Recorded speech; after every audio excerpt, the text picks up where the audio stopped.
Hey everyone, CoreyBMTG here, and today I'm going to talk to you about everything you need to know about Standard on MTG Arena. We're going to cover first and foremost what is Standard, as well as the many ways to play it on Arena. We will also be doing a deep dive into all of the sets that are legal in Standard right now, as well as the sets that just rotated. After that, I will be giving you a breakdown on every single Standard deck that you might see on the Arena ladder. And lastly, we will be diving into the most exciting set to ever come to Standard, Magic the Gathering Foundations. But first, what is Standard? Standard is Arena's most popular format that utilizes the most recent sets that have come out in Magic the Gathering. Players build a minimum 60 card deck with up to 4 copies of any one specific card to battle against other competitors in either best of 1 or best of 3.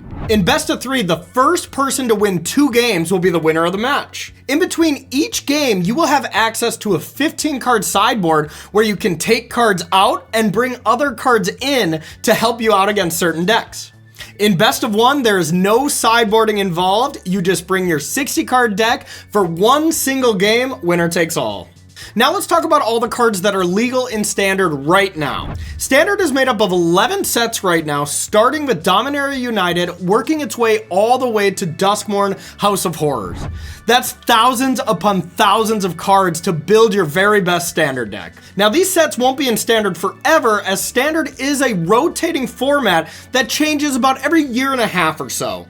The next rotation will not be happening until late 2025. But we did just have a Standard rotation not too long ago. The sets we just said goodbye to are both of the Innistrad sets, Midnight Hunt and Crimson Vow, as well as Kamigawa Neon Dynasty, and of course Streets of New Capenna. That's right, so say goodbye to Lear, Adeline from Innistrad Midnight Hunt, goodbye Hullbreaker Horror and Bloodtithe Harvester from Crimson Vow, farewell to Farewell and the Wandering Emperor from Kamigawa Neon Dynasty, and rest in peace Rafine and Ob Nixilis from Streets of New Capenna. Now it's time to take a look at what's actually going on in the Standard metagame right now.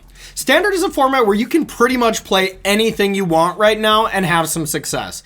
You can play little mono red strategies that are trying to just get your opponent dead with burn spells and little red creatures, or you can go the opposite side and play gigantic creatures like Atraxa in the domain strategies. But have no fear, mid-range players, as there is a ton of stuff for you going on in Standard as well. Let's start with Dimir. There is a ton of different ways to build just the Dimir color pair alone. You can play little creatures like Spyglass Siren or Fairy Mastermind to win the game. Or if you like a little bit more beefy and strong creatures, you can play Preacher of the Schism and Shieldred side by side, backed up with a bunch of removal and counter spells to defeat your opponent.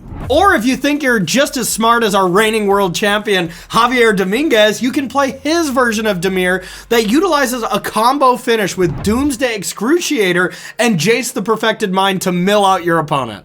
Not a big fan of counter spells in your mid-range deck? Well, you can switch to Golgari, where you still get the powerful black cards for removal spells and a bunch of duresses, but you get to add some really strong creatures that all gain you card advantage, like Glissa Sunslayer and Mosswood Dread Knight, to help smooth out your curve. No matter which mid-range deck you choose, you will be able to utilize some of the most powerful demons that we have in Standard right now, with the help of Unholy Annex and Archfiend of the Dross, as just incredible cards in our current Standard metagame. Now, for all you aggro fans who want to win the game with one gigantic turn, there's a Standard deck for you as well. Gruul Prowess takes advantage of the powerhouse Slick Shot Show-Off and its Band of Mice to be able to pump up your creatures and win the game with one gigantic strike. Did I mention you can win the game as soon as turn 2 with Leyline of Resonance?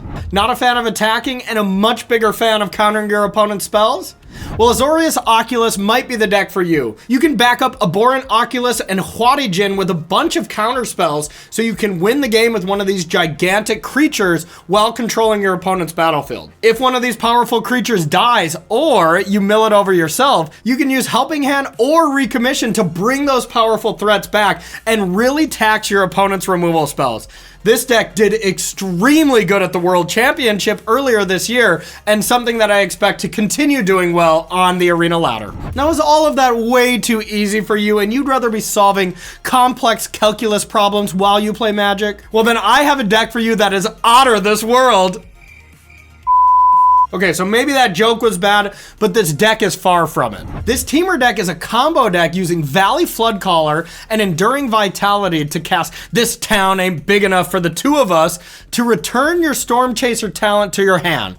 Then play the talent and return This Town Ain't Big Enough while adding a ton of mana with your otters until you go infinite and attack for infinite damage. So get your aspirin ready and start working those brain muscles so you can utterly destroy your opponent. Oh, so if I make one more otter joke, I'm fired? Okay, got it. Now that we looked at the standard metagame as it is right now, it's time to look how this format will evolve with one of Standard's most exciting sets ever. Magic the Gathering Foundations recently released on Arena and is ready to be played. This set is like nothing we have ever seen before, as it breaks the mold of how sets usually rotate out of Standard. So, Foundations will be sticking around in the format for the next 5 years. Foundation is a set that is about 50% new cards and 50% reprints, and it's designed to encapsulate what Magic is down to its core. You will see cards that are amazing staples of Magic's history for all kinds of decks, as well as fantastic sideboard options that will give players the tool to do pretty much anything they want in Standard for a very long time. All while adding a ton of really cool cards to keep the format fresh and enjoyable. Let's take a look at some of the cards we're going to be seeing in Magic the Gathering Foundations. Starting it off, we see some of the most iconic Planeswalkers that we've ever seen across Magic's history. One Planeswalker per color. Now we're gonna see some extremely powerful new mythic rares, as well as some incredible reprints that are going to be really exciting in Standard. I'm looking at you, Omniscience. I'm looking at you, Doubling Seasons.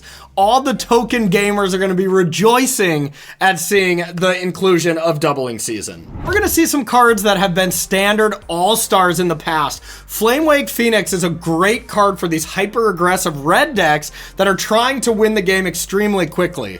On the flip side of that, Authority of the Councils is a card that is a great sideboard option at neutralizing some of the really aggressive starts that we've seen in Standard's history. Now we're also going to be seeing a lot of typal decks that are coming back to Foundations, Krenko Mob Boss being the first one that really caught my eye, as this is a card that just absolutely takes over the game and a welcome sight to all Goblin fans across the world. Giada, Font of Hope, another card that's going to be very welcoming to all the Angels fans out there. Galta Primal Hunger is another card that has a special place in my heart, as I won a Standard tournament with this extremely powerful dinosaur. Another powerful green creature is Elvish Archdruid, a card that has been giving Typal Elf's deck a huge boost for years and years, and another card that I'm going to be excited to explore with. Now, a card that these elf decks don't want to see, we see Day of Judgment is going to be in Standard for the next 5 years, so all you control mages can rejoice at the sight of being able to clean up these pesky creatures. Essence Scatter is an iconic counterspell that's going to deal with any pesky creatures, and a card I love to see in Standard. Do you have a wide battlefield of creatures? Well, your opponent will always have to be aware that Overrun can come down to just close out a game immediately. Now we're going to see some of Magic's most iconic creatures in the form of Serra Angel and Shivan Dragon sticking around in Standard for a very long time. That warms my heart. So as you can see, Standard has something for everyone. Whether you're an aggro player, a mid-range player, tempo gamer, or you're a control mage, Standard has something for you. And now we gotta get to my favorite common from the set, and a card I know I will be casting. It's Llanowar Elf. That is right. Everyone's favorite one drop is coming into play. This card is of course going to be amazing in the elf strategies, but it is just gonna be extremely good in basically every green deck, bridging the gap between one drops all the way to a 3-drop on turn 2. You're gonna be seeing a lot of this card, especially if you play against me on the ladder, but from everyone on the ladder, as this is one of the most iconic cards ever printed. Now this set has a lot of very powerful multicolored legends as well, my favorite being Muldrotha. I absolutely love this powerful 6-drop. You'll of course see some familiar names on this list as well as some new all-stars that are going to be making a dent in Standard. No matter what deck you want to play in Standard, MTG Arena is the place for you. You can start by practicing against the best sparring partner out there, Sparky, to really start learning how to work MTG Arena. Already know your stuff? Well, jump into the casual play queues and start battling against other players that are trying to hone their craft. After you know what's up, it's time to jump into the ranked queues where you're going to be playing against the best of the best players practicing for their tournaments. It won't be easy, but with some practice, a little bit of luck, and some tight play, even you can be a rank 1 gamer. Wouldn't that be utterly unreal? That's it. So what are you waiting for? It's time to play Standard on Arena.